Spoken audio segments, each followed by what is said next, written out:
নমস্কার বন্ধুরা, অজয় পাপিয়া কিচেনে আপনাদের সবাইকে স্বাগত জানাই। বন্ধুরা, আজকে আমি একটা দারুণ রেসিপি নিয়ে আপনাদের কাছে চলে এসেছি।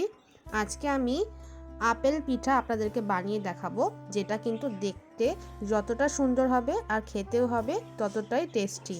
আর এই আপেল পিঠাটা খাওয়ার আগেই এর দিকে চেয়েই থাকতে হবে অনেকক্ষণ। তাহলে বন্ধুরা, দেরি না করে চলুন শুরু করি আজকে রেসিপি।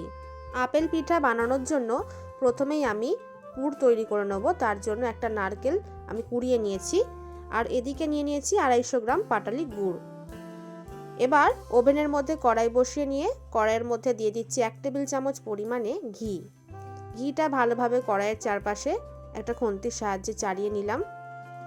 চাড়িয়ে নেওয়ার পর এবার আমি কুড়িয়ে রাখা নারকেলটা দিয়ে দিচ্ছি। কুড়িয়ে রাখা সব নারকেলটাই আমি দিয়ে দিয়েছি। নারকেলটা দেওয়ার পর মিডিয়াম ফ্লেমে একটু নেড়েচেড়ে নেব। নেড়েচেড়ে নেওয়ার পর এবার আমি একটা গ্রেটার নিয়ে নিয়েছি, আর এভাবে পাটালি গুড়গুলো গ্রেটারের সাহায্যে গ্রেট করে নারকেলের মধ্যে দিয়ে দেব। এইভাবে গ্রেট করে দিলে কিন্তু গুড়টা ভালোভাবে গলিয়ে নেওয়া যায় খুব সহজেই। এবার সব গুড়টা গ্রেট করে দেওয়ার পর ভালোভাবে নেড়েচেড়ে আমি মিশিয়ে নিলাম। মিশিয়ে নেওয়ার পর এইভাবেই নাড়তে নাড়তে নারকেলের পুরটাকে আমি তৈরি করে নেব। এই সময় গ্যাসের ফ্লেম মিডিয়ামে রাখতে হবে। 10 থেকে 15 মিনিট আমি নাড়তে নাড়তে নারকেলটাকে রান্না করে নিয়েছি। এবার আমি এর মধ্যে দিয়ে দিলাম 1/2 চা চামচ পরিমাণে এলাচের গুঁড়ো। এলাচ গুঁড়োটা চাইলে না দিতেও পারেন। তার সাথে দিয়ে দিচ্ছি কাজু বাদাম কুচি। 25 গ্রাম কাজু বাদামকে আমি ভালোভাবে ছোট ছোট করে টুকরো টুকরো করে ভেঙে নিয়েছিলাম, সেটা দিয়ে দিলাম। দেওয়ার পরে ভালোভাবে নেড়ে চেড়ে মিশিয়ে নিলাম। আর নারকেলের পুরটা, পিঠার ভেতরের পুরটা কিন্তু তৈরি হয়ে গেল। এদিকে আমি একটা বাটি নিয়ে নিয়েছি আর একটা ছাঁকনি নিয়ে নিয়েছি। এই ছাঁকনির মধ্যে নিয়ে নিচ্ছি 1 কাপ পরিমাণে চালের গুঁড়ো। এই চালের গুঁড়োটাকে ভালোভাবে আমি ছাঁকনির সাহায্যে চেলে নেব। আরও 1/2 কাপ পরিমাণে আমি চালের গুঁড়ো নিয়েছি, সেটাও ভালোভাবে চেলে নিচ্ছি।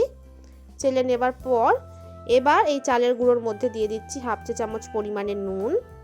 নুন দেওয়ার পরে একটা চামচের সাহায্যে ভালোভাবে একটু মিশিয়ে নেব।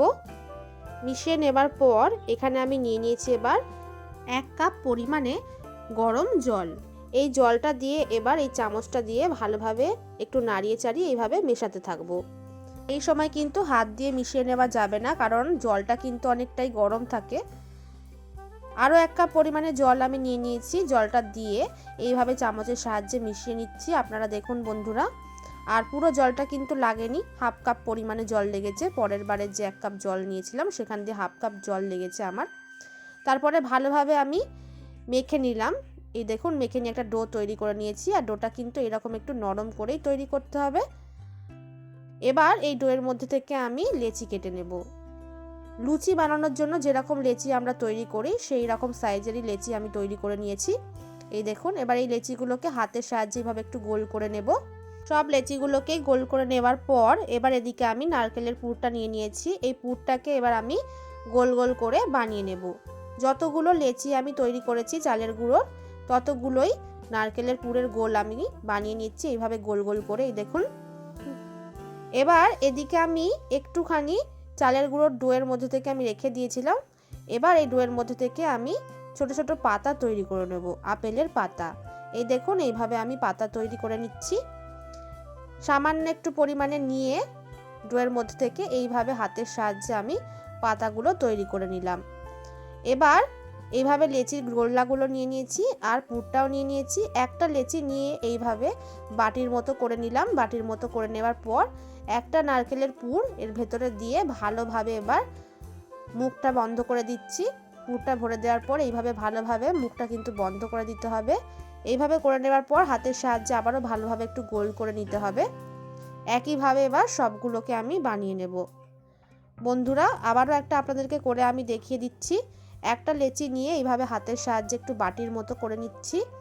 এইভাবে বাটির মতো করে নেওয়ার পর একটা নারকেলের পুর আমি এর ভেতরে দিয়ে দিলাম। তারপরে ভালোভাবে মুখটা বন্ধ করে দিতে হবে। ভালোভাবে বন্ধ করে দেওয়ার পর মুখটাকে হাতের সাহায্যে ভালোভাবে গোল করে নিতে হবে। এইভাবে আমি সবগুলোই করে নিয়েছি। এইভাবে করে নেওয়ার পর এবারে আমি পাতাটা নিয়ে নিলাম আর নিয়ে নিয়েছি লবঙ্গ। এবারে একটা পুর ভরা লেচি আমি নিয়ে নিলাম। নেওয়ার পরে হাতের সাহায্যে ওপরটা এইভাবে একটু গর্ত করে নিয়ে ডিজাইন করে নিলাম, যেরকম আপেলের থাকে। আর নিচের দিকটাও একইভাবে করে নিলাম। করে নেওয়ার পর এবারে একটা পাতা আমি এইরকমভাবে লাগিয়ে দিলাম। লাগিয়ে দেওয়ার পর একটা লবঙ্গ নিয়ে নিলাম। লবঙ্গর সাহায্যে এইভাবে পাতা সমেত আমি এটাকে গেঁথে দিলাম। এই দেখুন একটা আপেল তৈরি হয়ে গেল। আরও একটা আপেল আপনাদেরকে বানিয়ে দেখাচ্ছি। আরও একটা পুরভরা লেচি আমি নিয়ে নিলাম। লেচিটা নেবার পরে হাতের সাহায্যে এইভাবে উপর দিকটা আর নিচের দিকটা একটু গর্ত করে নিচ্ছি। এইভাবে করে নেবার পর একটা পাতা এইরকমভাবে আমি লাগিয়ে দিলাম। পাতাটা লাগিয়ে দেওয়ার পর পাতা সমেতই আমি লবঙ্গ দিয়ে ভালোভাবে পাতাটাকে আমি আটকে নিচ্ছি। আরও একটা আপেল কিন্তু তৈরি হয়ে গেল।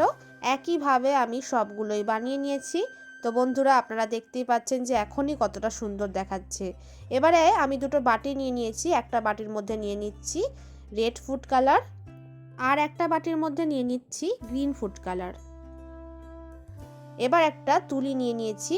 এই তুলির সাহায্যে আমি এবার রেড ফুড কালারটা নিয়ে এইভাবে আপেলটাকে আমি কালার করে নিচ্ছি। এই দেখুন বন্ধুরা, যেই রকম ঠিক আপেল দেখতে হয় সেই রকম ভাবেই কিন্তু এই পিঠাটা তৈরি হয়ে যাচ্ছে। বন্ধুরা, আপনাদের কাছে যদি তুলি না থাকে তাহলে আপনারা একটা কাঠির মধ্যে তুলো জড়িয়ে নিয়ে এই কাজটা করতে পারেন, অথবা নাও করতে পারেন। আমি দেখতে সুন্দর হওয়ার জন্য কালারগুলোর ব্যবহার করেছি। একইভাবে এবার আমি পাতার কালারটাও করে নেব। গ্রিন ফুড কালার দিয়ে এইভাবে আমি পাতার কালারটা করে নিলাম। দেখুন বন্ধুরা, কতটা সুন্দর দেখাচ্ছে। একটা আপেল কিন্তু তৈরি করে নেওয়া হয়ে গেল। একইভাবে আবারও একটা আপেলের কালার আমি আপনাদেরকে করে দেখিয়ে দিচ্ছি। রেড ফুড কালারটা দিয়ে এইভাবে আমি আপেলের সাইডগুলো কালার করে নিলাম।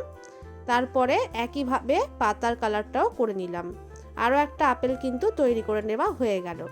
বন্ধুরা, এই রকম একইভাবে আমি সব আপেলগুলোর কালারই করে নিয়েছি। আর আপনারা দেখতেই পাচ্ছেন বন্ধুরা কতটা সুন্দর দেখাচ্ছে। এবার আমি একটা ঝাঁঝরি থালা নিয়ে নিয়েছি। এই থালার মধ্যে এবার আমি এক এক করে আপেল পিঠাগুলোকে নিয়ে নিচ্ছি। কোনো রকম তেলের ব্যবহার আমি কিন্তু করিনি। তেল কিন্তু আমি থালার মধ্যে মাখিয়ে নিইনি। তেল ছাড়াই আপেল পিঠাগুলোকে এই থালার মধ্যে আমি সাজিয়ে নিলাম। এবারে ওভেনের মধ্যে কড়াই বসিয়ে নিয়ে আমি বেশ কিছুটা পরিমাণ জল ভালোভাবে গরম করে নিয়েছিলাম। এবার তারপরে এইভাবে ঝাঁঝরি থালাটা আমি বসিয়ে দেওয়ার পর ঢাকা দিয়ে পিঠাগুলো হতে দিচ্ছি 15 থেকে 20 মিনিট। 20 মিনিট পর ঢাকনাটা আমি খুলে নিয়েছি। আর আপনারা দেখুন বন্ধুরা, আপেলগুলো কিন্তু অনেকটাই ফুলে গেছে আর ফুলে গিয়ে একটু বড়ও হয়ে গেছে। ভালোভাবে ঠান্ডা করে নেওয়ার পর ঝাঁঝরি থালাটা আমি কড়াইয়ের মধ্যে থেকে নামিয়ে নিয়েছি। আর এই দেখুন বন্ধুরা, পিঠাগুলো কিন্তু থালার মধ্যে লেগে যায়নি। সব পিঠাগুলো আমি একটা প্লেটের মধ্যে নামিয়ে নিয়েছি। পিঠাগুলো কিন্তু অনেকটাই ঠান্ডা হয়ে গেছে, তবে পুরোপুরি ঠান্ডা হয়ে যায়নি। এবার একটা ছুরির সাহায্যে আপনাদেরকে একটা আপেল বা আপেল পিঠে আপনাদেরকে কেটে দেখিয়ে দিচ্ছি। এই দেখুন বন্ধুরা, কতটা নরম হয়েছে। আর এই আপেল পিঠাগুলো যতটা দেখতে সুন্দর, খেতেও কিন্তু ততটাই দারুণ হয়। আর খাওয়ার আগে এই পিঠাগুলোর দিকে 1 ঘন্টা চেয়েই থাকতে হবে। বন্ধুরা দেখুন কতটা সুন্দর দেখাচ্ছে। তাহলে দেরি না করে চটপট বানিয়ে ফেলুন বাড়িতে। আর এই রকম একটা পিঠা বানিয়ে পরিবারের সবাইকে যদি চমকে দেওয়া যায় তাহলে কেমন হয় বন্ধুরা। বন্ধুরা, আমার আজকের এই আপেল পিঠার রেসিপিটি ভালো লেগে থাকলে লাইক, কমেন্ট, শেয়ার করতে ভুলবেন না। আর এরকমই আরও নতুন নতুন রেসিপির ভিডিও পাওয়ার জন্য এখনই এই চ্যানেলটিকে সাবস্ক্রাইব করতে কিন্তু ভুলবেন না। তো বন্ধুরা, আজকে এই পর্যন্তই। ভিডিওটি শেষ পর্যন্ত দেখার জন্য ধন্যবাদ।